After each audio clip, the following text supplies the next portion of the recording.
Hey, this is Steve Bloom, and you are listening to the Geekcast Radio Network. You're tuned in to Steve Megatron on Altered Geek.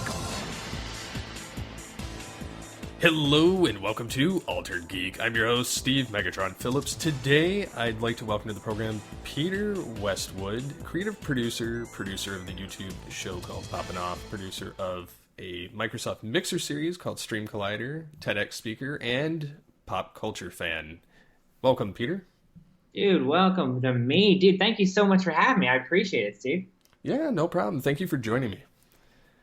So, I've noticed that you're very creativity driven between all the various things that you have, and very positivity driven. So what drives you in your creativity? Oh, dude, I think, ultimately what drives me right now, my creativity is the idea that I relate a lot of things back to Robin Williams, the idea that something that I'm working on can alter one person. I guess alter is like the fun word to use tonight. To alter the one person's kind of view towards life in general. Like everything that I try to create is I say edutainment. I want you to learn something that you did not. I want you to learn something new, feel something new that you didn't get 30 to 60 minutes beforehand. Yeah, I totally get that. That's it seems like there's a lot of things that are just basic commentary, but a lot less covering things that you're kind of learning at the same time. Yeah, man. I mean, it's easy, content in general. I mean, you can look at Vine. You can just create stuff just to get stuff out there, and people just like it. But sometimes if, thought-provoking or that kind of creating something that you feel will leave a legacy or leave people wanting more of, I feel like, that's a big picture that everyone can kind of go after. Mm-hmm. Yeah, when I was kind of checking out your profile, I'd watched the TEDx that you'd spoken of and thought that it was very powerful. And then I even thought it was funny that you quoted Mork and Mindy, which I grew up watching reruns of that with my family, but so it wasn't over my head, but it was very interesting to see you up there delivering that about just being you. I appreciate it, man. I mean, I think authenticity is something that I think we should stress a lot of. Social media in general, a lot of people, you can get behind a certain character or shtick. And I feel like expressing some kind of authentic self and being able to show like all the scars and bruises that make you who you are. I feel like that kind of we're in a day and age and a climate where that's being embraced a lot more. If that makes sense. Oh yeah. Yeah. And authenticity, if you're not authentic, people can smell it a mile away. Preach. Amen.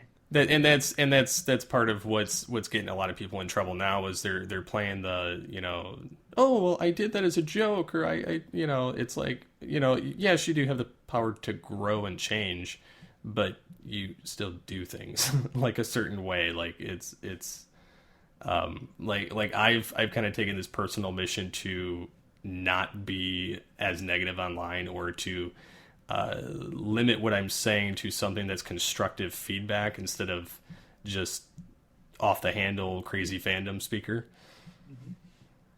And when you own it. Yeah, and that's the important thing is a lot of people just don't do that. No, and absolutely. I mean, and you have. I mean, what you said before, just talking before this, you're a father. Yes. So again, like this, your legacy. This is something that everything that you create, everything that you want to do, you have firsthand an audience that you are looking to leave something behind for. Yeah, and they soak everything up too. Absolutely, I say we're getting deep right now. Yeah. But yeah, I mean, it's just the internet can kind of make or break you, and that's kind of the thing that I was getting some of out of your TED Talk and just things that I've kind of just rationalized over the last year or two is that even like 10 years ago, we were kind of making predictions that a lot of things that people were doing online, like you kind of have to watch what you're doing because it's going to come back and bite you later. And now it is. So it's like it's like you should have just been authentic from the start. No, you're absolutely, and believe me, I've gotten to the point where I've had to go through my social media and be like, I know I've said some things that are off color, off comment. Man, I need to go and scrub. Like I know I need to take this on the chin. But I think pop culture in general, as well as like it's reflecting that. You know, you see everything that's going on right now in entertainment. It's starting to reflect this kind of climate change and being authentic to yourself, which is kind of interesting. Which is why right now in a creative space and working in entertainment and working within pop culture, I mean, it is such a fun time to be a creative because you have a lot of real stuff to use for your art. Oh yeah, and it's constantly flooding in. Mm-hmm.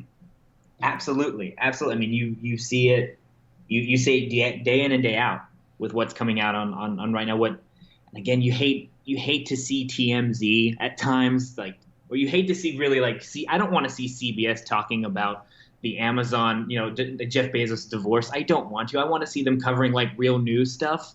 Like I don't, but it's crazy. you see this stuff being reflected all the time in this mainstream media, and yeah, man. Sorry, getting on it. I got on a rant on that one. Oh no, it's not we like rants on this show, but no, like I there's a lot of stuff in the news, like everything's breaking news, no matter where it's at, like even in geek culture, and that's kind of sad that rumor mill, breaking news, blah blah blah, one line of text that's important out of the whole thing, and it's not even relevant. So like it's, I don't know, and I guess that's the reason why, like, even with doing podcasts or doing like websites in general, like I refuse to do like clickbait type stuff of one article and just to try and get funds. Right. You like some substance to your stuff. See, I appreciate you. Yeah, and that's the thing too. Like, there's a lot of lack of substance and a lot of mouths speaking online, and I think that's part of the whole thing, that people aren't being totally real. Mm-hmm. Yeah, and I'm glad. Like, I appreciate you watching it, and that's really what I want to do within that TEDx is I had the opportunity to speak and using some real life moments that I feel like reflect my work and kind of stuck with me, in that being able to kind of highlight and talk about what's kind of shaped me. That's something, and I'm glad that you got the Mork and Mindy reference. To the crowd of kids. I don't know if they got it. I had one of the kids I even had to explain beforehand who Robin Williams was, which, believe me, and let me just tell you this, my heart sank so deep when I had to explain to them who Robin Williams was. He was a genius. Thank you. My only thing was like, okay, the genie in Aladdin? Oh yeah, like Will Smith? I said, no, not that genie. The original genie in Aladdin. It's like Robin Williams. Dude, you realize like how disconnected I felt from a younger generation hearing that? Oh yeah, I can definitely relate there. Especially when now they're redoing all of the movies we grew up on as live action movies and changing out all of the cast and everything. So like they'll sound somewhat similar, but it's the same dialogue. Exactly. I mean, listen, like I don't mind it though. I don't mind them redoing these movies. I actually don't. Mainly because like we had it for us growing up, those cartoons, everything. But I mean, dude, again, I talk to my niece and my nephews. You talk to your kids. They are not entertained by the cartoons that we like. They are not entertained by the original Aladdin. So you know what? If this is our way of bonding by like having to spoon feed a brilliant movie and like something up to date to you, then fine, let's make this happen. Like that's the way I see it. It's like it's fixing that kind of gap between us and the new generation when it comes to these like movies that we felt kind of shaped our view. You know? Mm-hmm. Yeah. So like, yeah, I don't have a problem with them remaking them because ultimately, like, if nothing else, it would make them search out the original. Yes. And then they could see that which one is superior, and you know, and they both would be superior in their own way. You know, there's not a wrong way to be a geek. But we all know that the original Aladdin was so much better. Yeah. Well, it's when they started making sequels, it started going downhill. Oh, amen. That is that. Oh God. The third one wasn't too bad, but we had Robin Williams back, so again, because Robin Williams is a genius. Yes. But a lot of his films had a lot of, and television had a lot of social commentary built into them just because of that's who he was. Mm-hmm. Absolutely. And I still love his movies. Oh, I don't, again, it's anytime they are on, you could be on like one of those like TBS, TNT where I got to deal with the commercials in between it. I don't care if the movie goes from an hour and a half to 3.5 hours then. I will still watch it. Like I will go through and I will watch it in its entirety. Robin Williams is on, done. Nice. So what did it feel like to go up there on stage while you're doing the TEDx and present? So, I mean, when I was working in New York City, like I had performed before. I'd done some stuff on stage before, you know, kind of talking with comedy, or I did some lectures at various schools. But for the first time doing this TEDx and kind of opening up about, you know, I don't know how dark we can get in this sense, apologies. But actually for the first time opening up about situations that happened in my life in front of a crowd, that was, I'm a sweater and I was sweating before I stepped on stage. That was kind of, that was hard at first. But once I actually started talking, I started seeing that, you know, opening up about my life and, you know, tragedy that's kind of struck my life. Once I started opening up about that and seeing the kids then become engaged, I realized some people were listening, and that made it a lot easier. Yeah, it's definitely a lot easier when you can tell people are paying attention. I can't even imagine like standing in front of a large group like that in speaking. Like I've always operated from the comfort of my own like desktop. I did recently go to they had a themed Star Trek night at a local science museum to me, and they asked me to host the trivia night, which turned out was like really the only thing going on for like an entire hour. And so I didn't realize this, and originally I was supposed to have a co-host, and I'd never done like a public appearance speaking thing before, and so it really threw me. But I was like, you know, if I just am who I am when I record, it should go fine. It's just, you know, the high school jitters coming back. And so I was informed 2 minutes to starting that the co-host was no longer going to be there, and it was just going to be me. And so I'm like, well, got to rip the Band-Aid off. I'm here. So I just started doing that, and then started out with about 15 people. By the end of that hour, there were probably 80 people standing around listening to me talk, which was interesting. And once I started throwing jokes and getting kind of my personality in there, it did start flowing a lot easier. But again, it was the engagement that kind of brought it out. So I definitely resonate with that. How frustrating was it, because you're doing trivia, how frustrating was it knowing the right answers and how many people getting them wrong? Well, being that I didn't build the PowerPoint, and they did, I did go through and tweak it because it wasn't, like, I'm a perfectionist when it comes to certain graphical issues and placements, and so I would notice little misalignments, and so I went through and I tweaked it before I resent it to them. And then I threw in a couple things that I thought should have been in there that weren't, and some of the people, like, there were people in their late 70s that were like, I grew up on on Sci-Fi back when they had him on string in front of the camera, and they were just like, they could tell me the current star date, like they were that, or some of them could speak Klingon, or tell me who was in a certain episode, and I'm like, yep, you guys are way beyond what I know there. But like as far as the trivia, there were certain questions that pretty much all of them could get wrong. Like what the pets' names were. Like if it wasn't Data's cat Spot, like everybody just had no clue.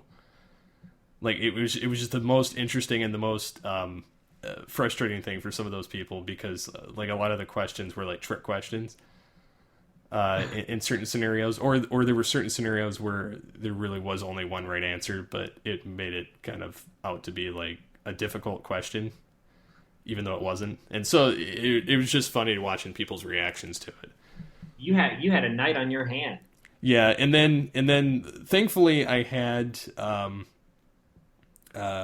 because I'm a part of the Starfleet organization fan club or fan organization. Their president of the organization was actually there, kind of yelling at the people dressed in full Starfleet garb and like, "Hey, come on!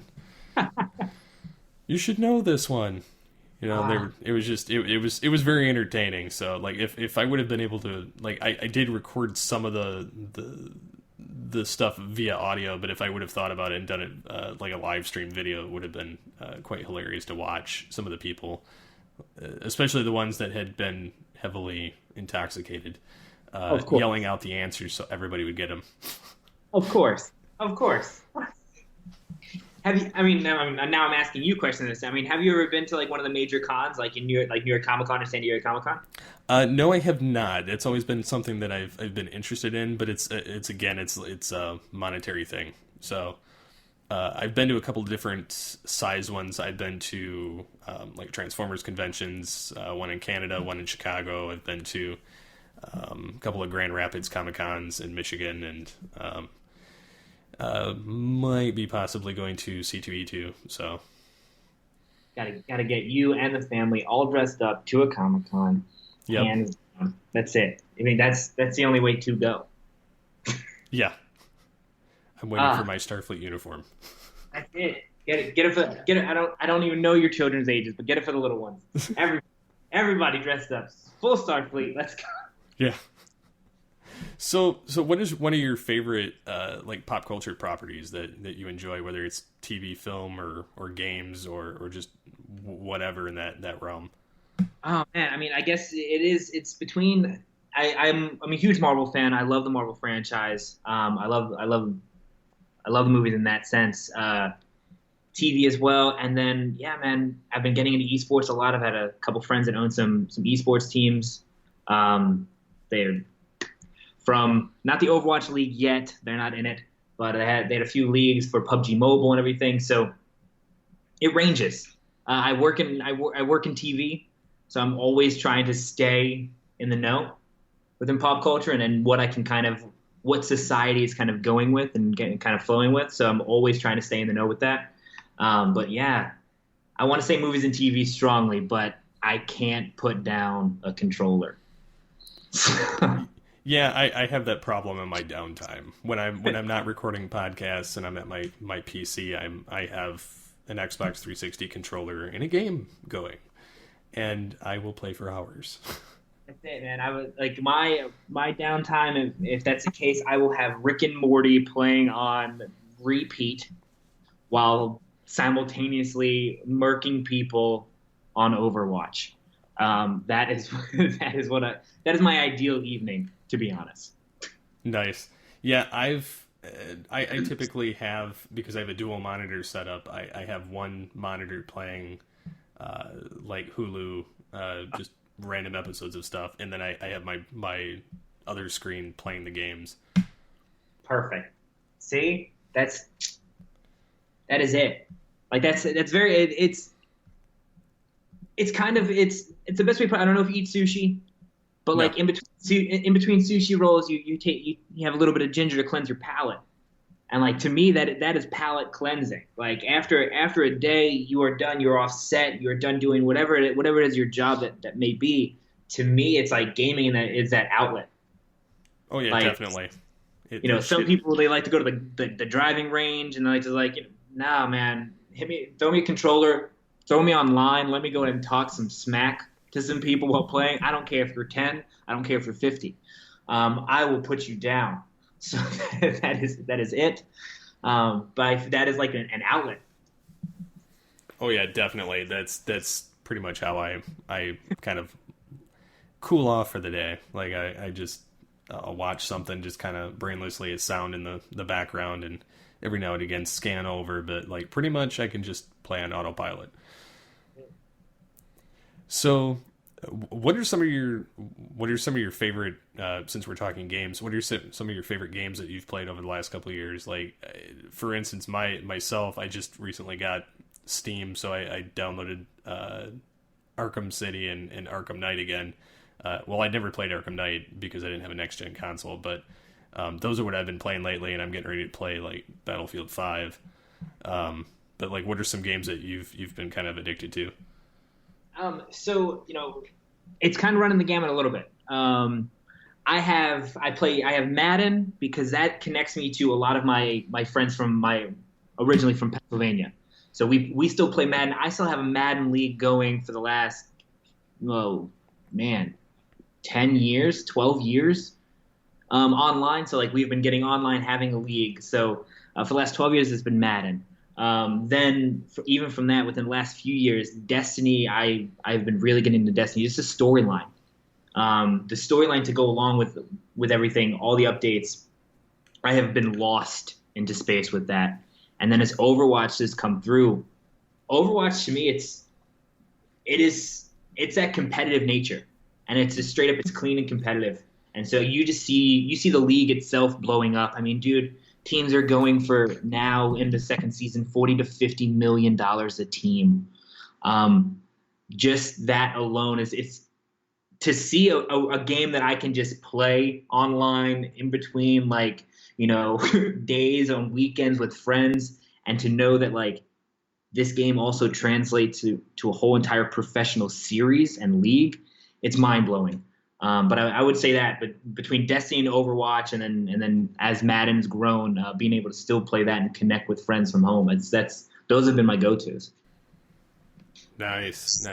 Yeah, I pretty much do very similar with like the Battlefield series, is because I play the game with my two brothers and my dad and like a whole clan of people, so it's a way that everybody gets talked smack and at the same time play the game together.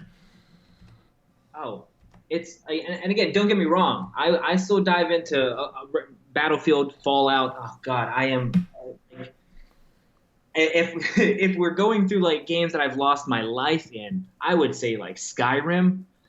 I'm a huge Game of Thrones fan, and so like Skyrim, I will play Game of Thrones on repeat. Like both of those going together, I lose myself in those worlds. But I've had to step away from those games because I would be like, it has been 14 hours. Why am I still just roaming the woods right now? What is going on? So sorry. Oh no, I've done that in games too. There were points that I would sit there from like 7 o'clock at night till like 3 a.m, and then realize that I've been sitting there that entire time, and got up to get a drink or something, and that's about it. Like it was mind boggling. And like, what have you done? You've increased your bank like $10, and like you got some new armor. Yeah, pretty much. Like, I haven't really gone too far, but can you imagine? I've explored all of this stuff already. It's ridiculous. Yeah, that's your point A to point B. Don't give me an open world right now. Come on. Yeah, I kind of stay away from open world for the most part. I mean, I've played like currently it's Star Trek Online is pretty much my only like quote unquote open world that I do, but that's kind of few and far between. I have to limit myself, otherwise I'll sit there and play for like hours. Well, I mean, dude, they had just speaking of like some gamer stuff too that I just read about. What was it? Star Wars. They were looking for Star Wars. They were going to do a whole entire open world game, and the EA just pulled the plug and just I don't know about the swearing part on this show, just made a whole bunch of people angry because everyone was banking on this Star Wars open world thing, and they just pulled the plug on it, and now everyone's like revolting. That seems to happen with EA a lot. Yeah.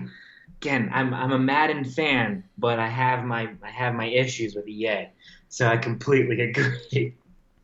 EA's done a lot of things with a lot of games, whether it's Star Wars, Battlefield, or sports games. Like they just kind of insert foot and just shoot themselves in the foot, and it's really bad all the way around. But Altered Geek would love EA to sponsor things, so we're not going to ruin that sponsor. No. We love EA. Yes, I would like that, actually. I actually did, funny enough, get, when Battlefield 1 was coming out, I was in the alpha. Oh, nice. And then I streamed it, because you were allowed to do that. Right. So, I mean, granted, it had your username floating across the screen randomly, but yeah, I played the alpha, then I got in on the beta, then I did the Origin all access like free trial, and then I bought the game. That's it. You were sold. Yeah, I was sold. I was like, these are great. Like I can finally snipe people, unlike Battlefield 4. So it was great. So yeah, I didn't get that luxury with Battlefield 5, but I think that they kind of rotated from the people that they gave that access to the first time around. But yeah, I would love to always get some kind of a sponsorship or early access to games. See, there you go. I saw that as a perfect spot. But we just cut an entire commercial, dude. We just cut an entire little commercial for your first sponsor. Thank you, EA. EA, it's in the game. Oh man, I miss that so much. I don't even think they do that with that guy anymore. Oh god. Yeah, it was only the sports games, because I used to play like NHL, and they would go like EA Sports, it's in the game. Dude, yeah, man, that guy made his life savings off of all of that. Like, he made so much money off of doing that and just getting his voice license. Kudos to him. I know that would be awesome. That's almost as like iconic as like the Mortal Kombat stuff. Finish him. Right? God, imagine if it was the same guy. It would be hilarious if it is. Like, imagine that. God, what did you do? How'd you make your money? I only said about 6 words, actually, in my VO career. Yeah, but did like the EA Sports in the game, done like the Mortal Kombat, and then like the Unreal Tournament, headshot. That's it. I made every generation of the next 3 generations can live debt-free all over about 15 words that I said. Yeah, pretty much. That's it. Those are always fun words, though, because you can use them for anything. Yeah, but see, like that. But that guy's a voice. See, that guy had a voice. See, you can even do like that voice. I sound like a 14-year-old that smokes 6 packs a day. No one's really wanting to listen. Like everyone listening to my voice right now. I appreciate it. Thank you so much for tuning in. But yeah. Sorry, I like my rants. Oh no, it's fine. My voice has actually changed quite a bit over the years, because we've been doing this almost 10 years now on Geekcast Radio. Not this particular show, but just in general. And I think I went from like this or something when I first started talking, and then now I'm like, this is my regular register. But I also do a lot of character voice impressions, which my friends love to make me do. They're like, particularly the co-founder of the network with me is like, dance monkey dance. Like, he's like, I need you to do this voice for this promo for this podcast, and I'm like, because I actually did one of those earlier, and he's like, I need it by X time, and I'm like, okay, fine. See, that's exciting though. Like, that's still exciting. Oh yeah, I love it. Like, it's always fun. Like the old. I don't know if you're familiar with Beast Wars. Oh my god. Transformers. Yeah. Yep. Oh yes. Megatron, terrorize. Oh snap! So, okay, damn. Yeah, so that's one of the ones that I do a lot of impersonations for. We've actually talked to the actor, and he was like, "That was really good." Dude, that's awesome. And then I used to like Krang from Ninja Turtles. Sankey, this is Krang. Why the devil is my new body? You know, and so like they, you know, I pulled that one on him on like a random episode, and he just lost it. But no, I mean, like I like doing the different voices like that. So like whatever your voice is, like it's unique to you. So like, you know, just be proud of it, with what you can do. So. Oh, dude, I appreciate that. And dude, your VO though is awesome. Thanks. That's I mean, the Krang was creepy, but like that's I can awesome. I can do Gollum too from Lord of the Rings, which is give me some Schmeagol. the stairs at my process. Holy shit! Stupid habits.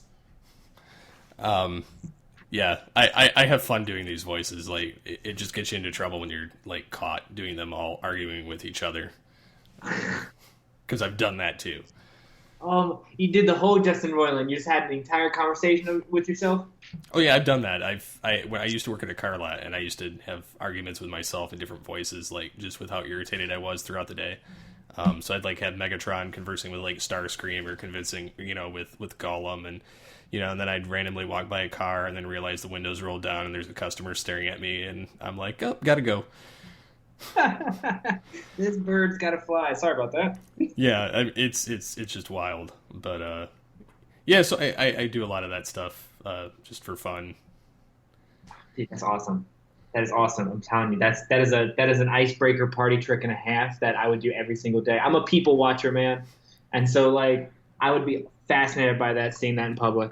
That's one of the things I actually did when I was doing that Star Trek trivia thing. I impersonated, not very well, but I impersonated James Doohan, the actor that played Scotty, because there was a question about the Enterprise, and I go, no bloody A, B, C, or D, you know, and so people just like, that's when I got like real livened up when I was recording that, or doing that event, was because I kind of broke the ice there and everybody laughed, and I was like, okay, I think I'm good now.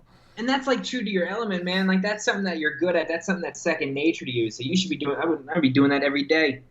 Do that every day. I used to do that, like impersonating people I used to work with, too, which was fun, especially if they had like a deep, gravelly voice like this. There was a guy that talked just like that, and I managed to fool the manager on a phone call, so it was great. That's awesome. But technically, I'm supposed to be interviewing you, so Okay. so what are some projects you have coming up? I noticed that you had the Microsoft Mixer series of Stream Collider, and I've kind of seen that in my feed periodically, just from different people that are attached to it. I didn't even know. I mean, I knew of Mixer, but I didn't know that they actually had series coming out for them now.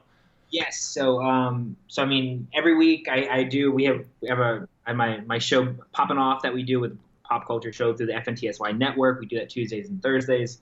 I have, episode 2 of Microsoft Mixer's Stream Collider. We are looking to film that in February. Cannot tell you what the episode is.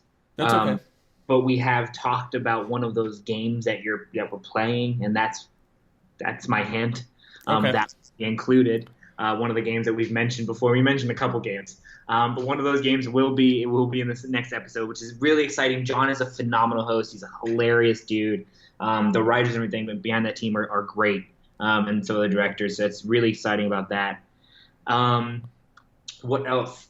I've been unscripted and everything. We have some projects. We have a show right now on Animal Planet called Amanda to the Rescue, with the current other job that I work at. And so yeah, man, I have a couple projects right now in the esports realm that I'm looking to launch in 2019, and then just the circuit, dude. Just kind of running the gamut. The Comic-Cons that are coming up, as well as more stuff that I'm hoping to produce on Mixer. So in that game realm, in that pop culture realm. So looking to launch a few more shows out there. Awesome, awesome. Yeah, it's I first I think became aware of Mixer probably 6 months ago. Hmm. And didn't realize that it was actually a nice alternative to like YouTube gaming and Twitch as well. Oh yeah, Mixer, Twitch. I mean, just these avenues in general are really kind of expanding content, which is that's why it is such a great time to be alive and to be a creative. There are so many avenues right now that you can actually get your content out. And that's it. Like if we're kind of tying it all back in, if you have that purpose or that mission to create some good stuff and be able to create that thought provoking stuff, there are avenues to take that out too. And Mixer is, this show, the Stream Collider show in general is combining art, dude. It's streamers and gamers in like that are playing, they're making their money playing video games. We never thought growing up playing video, we never thought that was a possibility. No, I mean we always thought we were the nerd that was sitting in our house like playing either co-op or solo and like going, oh, and everybody's telling us, oh, it's a waste of time. You're just playing video games, blah blah blah. And now it's not a waste of time. It's actually a skill set. It's an absolute skill set. USC has their own League of Legends like college team, and so this show in general with Mixer is combining that kind of that streamer with that again that influencer, that person that is somehow found a niche to be able to create and that got a following. It's merging them. Dude, everyone is a nerd, which is so cool. Like I know. You just have to embrace it. So many people are still like, ugh, and it's weird that it still has that stigma, but it's not, man. If you are liking Marvel, if you're playing video games, like the nerd community is so accepting. Just own it. Totally. Yeah, and you actually mentioned about the esports. Actually, local to me, it's like I think the next county over or something. They're actually going all in for their high school with their athletic department starting an esports division. Brilliant. Yeah, I mean it's crazy because you never would have thought that something like that would have taken place 5, 10, 20 years ago. No.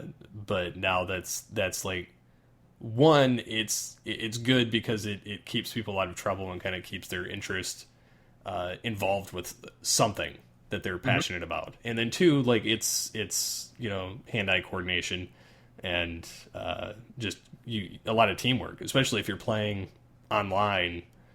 You may not even physically know the person and be exhibiting teamwork. Yeah. I think you're absolutely right. And right now, to me, the way I see it like gaming in general too. It's also, it's not looking in a negative way, but it's the immediate win or loss. You will have it in your face. I grew up playing sports as well as playing video games, but growing up playing sports, you had the winner and the loser, but it's not as much anymore. But when it comes to gaming, no, you have a defined winner and you have a defined loser, and it teaches you to really be accountable for that. And these games that are coming out now, when we're having like the professional leagues, the teamwork that is involved, the communication that is involved, it is making gamers grow up and be adult and be a lot older than what they seem. There's a reason why a 16-year-old kid or 17-year-old kid is still getting paid six figures playing video games. They are still a bit older and marketable than they really are. But they also have to kind of have that professionalism. They can't be throwing it out there like just treating everybody like garbage, and so they have to kind of up themselves to I don't know, like higher standards as it were, to be able to exhibit that. You're absolutely right. And to be honest, again, that will still slip. You still see professional athletes having diva moments where they so that will still slip. And again, but esports in general it's still the wild, wild west, it seems. Like that's the scary part to me. Because you have Ninja makes what, $500,000 a month? Something like that. I'd never even heard of him until about like a month ago. Which is ridiculous. Yeah, but it's still that's a lot of money to play video games. Yeah, but it's becoming this brand, this marketing tool. And when it comes to the Overwatch League, when the league first started, a friend of mine is a GM for one of the teams there. And when the leagues first started and they started throwing in teams, they were about $20-30 million a team. After this season, the first season alone had them skyrocket to about $35-50 million a team, and they expanded to, I think, 4 new teams within the league. It's ridiculous. There is esports leagues and everything. There is going to be this big boom, but it's still the Wild West. So there's still going to be some, how do I want to put this? Some failing along the way. It's just going to be scary to see how big some of these fails are going to be. Oh yeah, and it's the same thing with the podcasting business. Like it's there's a lot that's still being ironed out, a little bit more so than the esports at this point, but it's still the Wild West, and very few actually fully understand either one of those mediums. They just see the dollar signs. Oh yeah, that's all they look at. But yeah, it'll be interesting to see how it evolves over the next few years. Absolutely. Call of Duty is having a league that's coming out now. Fortnite is putting together an actual professional league. Mobile gaming is growing, which is kind of crazy in and of itself. A friend of mine has a professional team for, like I said, PUBG, and that is just, I mean, they're playing for tournaments. They're being flown to Dubai for the World Championships, and they're playing for $500,000. And I'm like, wait, you're playing on your phone? Hold on, huh? I remember getting my first phone, which was a flip phone, and Snake being the coolest thing. I didn't get the text until I was like a freshman in college on my side flip rumor phone. And now I have kids competing for $500,000 playing a game on their phone. Grow up, Count Chocula. Peter Pan. Man, I remember the flip phone era. Dude. With like Snake and playing chess. Oh my God. And that's all you had. Like, that was literally all you had. The times, they are a-changing. Oh yeah, definitely.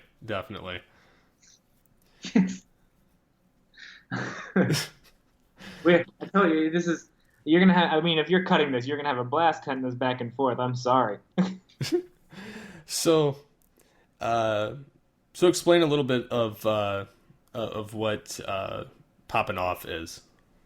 Yeah, sure, man. So Poppin' Off is it's essentially it's a video cast that we have right now through a network called FNTSY. It is, honestly, it's pop culture seen through the lens of a pop vinyl. And so that's usually how we start each show off. We show off one of the pop vinyls, and then we go into pop culture. I'm usually the one that's talking to things of substance. That's really how I try to gear everything around it. But it is, 4 hosts. We have Danny Otto, our Corey Bear, and our own friend Greg. But it's a complete team, and it's a team of all people that I'm friends with. Being in a predicament to be able to work with people that you're actually friends with, rather than just being thrown into like you're just coworkers. Again, just within your network. You're talking about the guy at the network that you're friends with. This is a legit. We are all friends before we started doing this.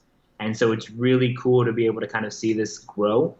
And yeah, man, it's nerd culture, and it's really embracing that. And again, that's why I was really drawn to wanting to kind of be a part of this with you, is because this community is so accepting and inviting of everyone, no matter the age. And it's a really fun show. It's a really fun thing to be a part of. So that's Poppin' Off. Yeah, and people should definitely check that out. I'll have links in the show notes as well on the website.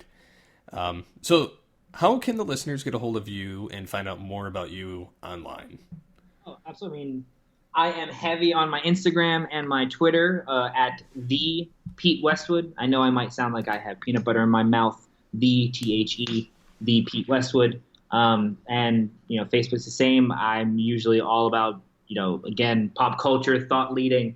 I post a lot of stuff, random stuff, just trying to inspire and just get people excited about life in general. It's interesting, dude. Life is just, the universe is weird. And again, the universe is really weird. And so I feel like it's put some stuff out there, create, be a part of some things, and all get on the same page. I think when it comes, that's why I'm so attracted to the nerd community. It seems like everyone seems to be on the same page. And if they aren't, they just create their own. They create their own, dude. People gravitate towards it.